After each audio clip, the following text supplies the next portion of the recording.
الحمد لله وكفى وسلام على عباده الذين اصطفى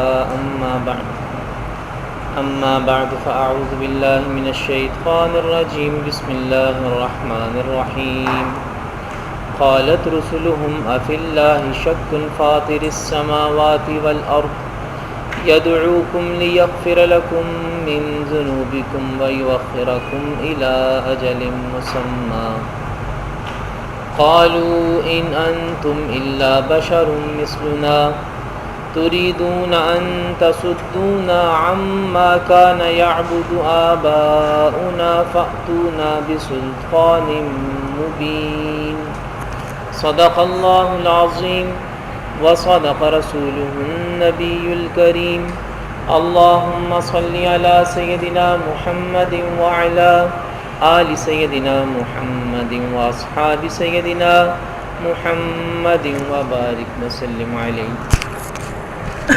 سورہ ابراہیم کے دوسرے رکوع میں اللہ تعالیٰ نے سابقہ اقوام، ان کی طرف بھیجے گئے انبیاء کی دعوت اور قوم کا جواب اور قوم کا مزاج کہ وہ کیوں نبیوں کی دعوت کا انکار کر رہے تھے، یہ سب باتیں ابھی ہمارے سامنے آئیں گی، تو ہمیں یہ محسوس ہوگا کہ اطاعت نہ کرنے والوں کا مزاج ہر زمانے میں یکساں ہوتا ہے، یعنی جس نے نہیں ماننا اس نے ہیلے بہانے تراشنے ہیں، اور جو ہیلے بہانے آج تراشے جا رہے ہیں وہی ہیلے بہانے، وہی دلائل، وہی باتیں تمام کے تمام انبیاء کرام علیہم السلام کے سامنے بھی کی گئیں۔ تو معلوم ہوا کہ انسانی نفسیات اور انسانی مزاج اس وقت سے لے کر اب تک نہیں بدلی۔ میں نہ مانوں کی جو ضد ہے وہ ضد اس وقت بھی تھی اور وہ ضد آج بھی ہے۔ ارشاد باری تعالی ہے قالت رسلهم افی اللہ شک فاطر السماوات والارض، کہ جب ان قوموں کے رسولوں نے ان سے کہا کہ اللہ کے بارے میں کیا شک ہے، افی اللہ شک، کہ تمہیں اللہ کے بارے میں کیا شک ہے۔ اتنی بدیہی بات ہے اللہ کا ہونا اور اللہ کا وحدہ لا شریک لہ ہونا، اس کی ذات اور صفات میں کسی دوسرے کا شریک نہ ہونا، اس میں کیا شک ہے۔ اللہ تعالیٰ نے اپنے وجود کا ثبوت انسان کے اندر بھی رکھا، انسان کے باہر بھی رکھا، یہ ثبوت کافی تھا۔ انسان کے اندر بھی اللہ کے وجود کا ثبوت موجود ہے، یہ جو باہر یہ کائنات پھیلی ہوئی ہے اس کائنات میں بھی اللہ کے وجود کا ثبوت موجود ہے، یہ ثبوت کافی تھے۔ اس پر مستزاد اور احسان بالائے احسان کہ اللہ نے انبیاء کرام علیہم السلام کو بھیجا، کتابوں کو نازل کیا، اللہ کی یہ کتاب آخری پیغام قیامت تک کے لیے نسخہ کیمیا بن کر، اللہ کے وجود کی دلیل بن کر اور توحید کی دلیل بن کر قیامت تک کے لیے محفوظ ہے۔ تو انبیاء کرام علیہم السلام نے یہ کہا کہ شک والی تو یہ بات ہی نہیں ہے کہ جب سورج نکلتا ہے تو سب کو نظر آتا ہے، رات ہوتی ہے سب دیکھتے ہیں، تو جیسے دن اور رات کا ظہور یہ سب پہ عیاں ہے، ثابت شدہ ہے، طے شدہ ہے، اسی طرح اس کائنات کے خالق کا ہونا، ایک باری کا ہونا، اس کائنات کو پیدا کرنے والے کا ہونا، اس کو چلانے والے مدبر کا ہونا، اس میں کیا شک ہو سکتا ہے۔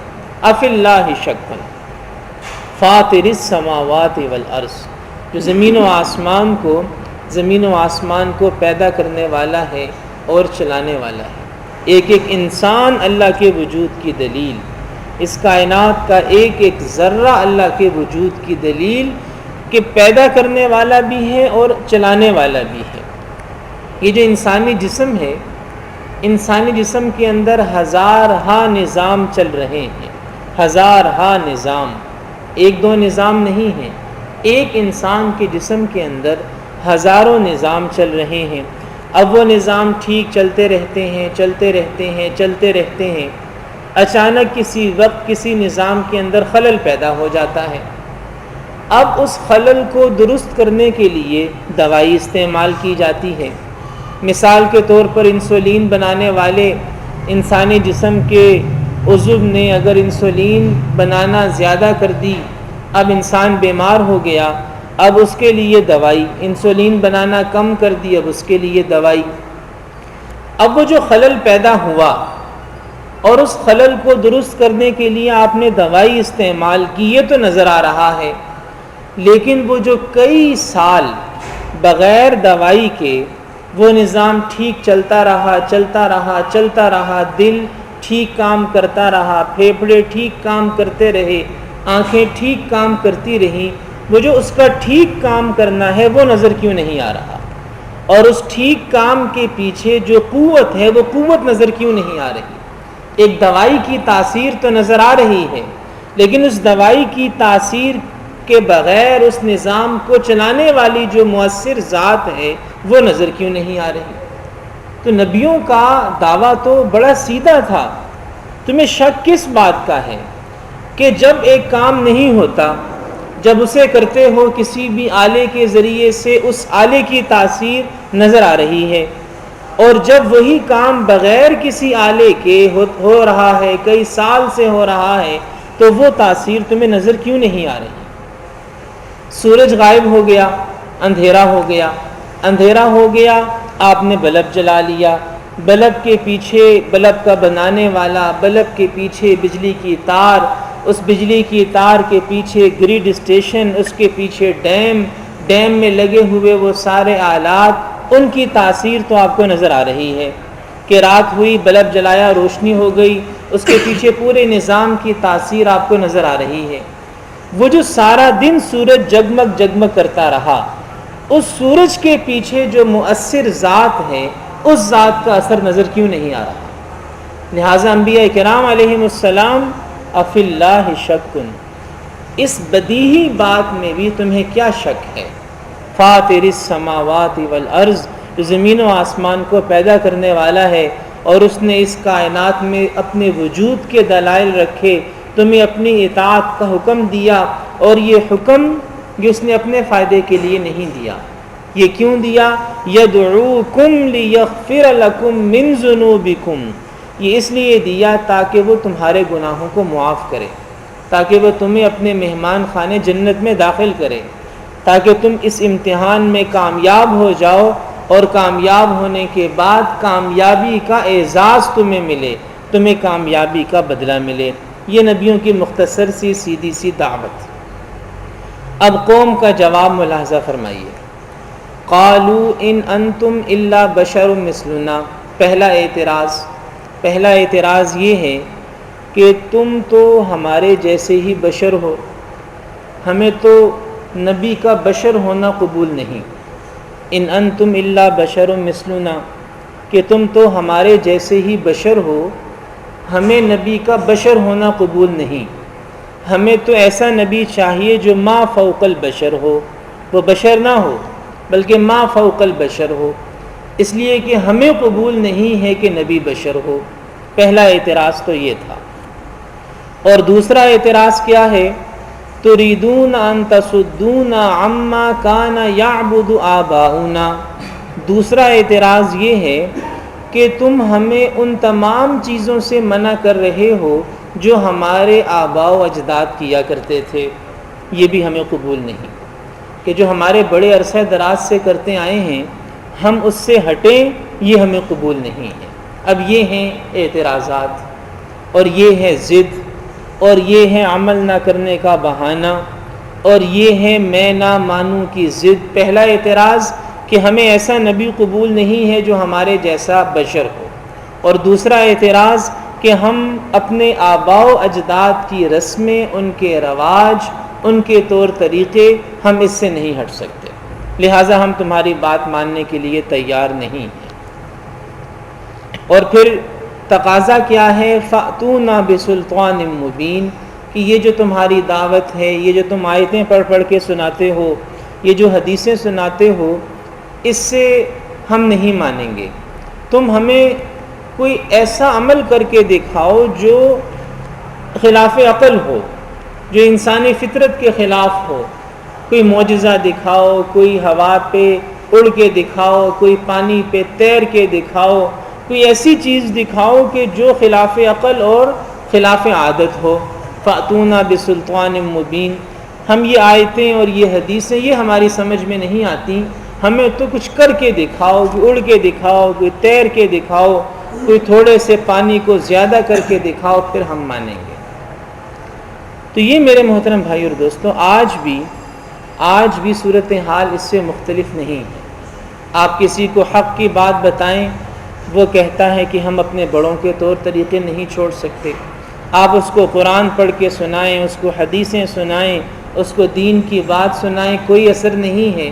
اس کو کیا چاہیے؟ اس کو ایک ایسا تعویذ چاہیے جو اس کے سارے مسائل حل کر دے۔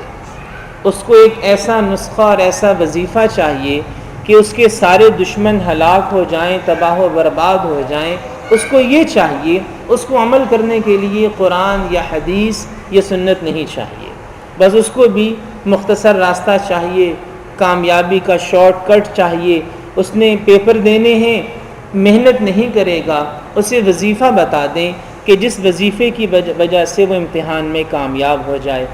اس نے دکان پہ محنت سے کام نہیں کرنا، تجارت نہیں کرنی، اور اس نے حلال روزی کمانے کی کوشش نہیں کرنی، اچھے طریقے سے ملازمت نہیں کرنی۔ اسے بس کوئی ایسا وظیفہ بتا دو کہ اس کی لاٹری نکل آئے اور خزانہ اس کے ہاتھ لگ جائے اور بس وہ کامیاب ہو جائے۔ تو میرے محترم بھائی اور دوستو، آج بھی عمل نہ کرنے کا وہی بہانہ ہے، عمل نہ کرنے کا وہی بہانہ ہے، دین پہ نہ آنے کا وہی بہانہ ہے جو بہانہ پہلے تھا۔ اور انبیاء کرام علیہم السلام نے ان باتوں کا کیا جواب دیا جب قوم نے کہا کہ ان انتم الا بشر مثلنا، کہ تم تو ہمارے جیسے ہی بشر ہو، ہم تمہاری بات کیوں مانیں؟ تو رسولوں نے یہ نہیں کہا کہ ہم بشر نہیں ہیں، رسولوں نے یہ نہیں کہا کہ ہم بشر نہیں ہیں، رسولوں نے کیا کہا؟ ان نحن الا بشر مثلکم، بلا شبہ ہم تمہارے جیسے ہی بشر ہیں، بلا شبہ ہم تمہارے جیسے ہی بشر ہیں۔ ولیکن اللہ یمن علی من یشاء من عبادہ، لیکن اللہ اپنے بندوں میں سے جس پہ چاہتا ہے احسان کرتا ہے، اپنے بندوں کا اللہ انتخاب کرتا ہے، اللہ انہیں چن لیتا ہے۔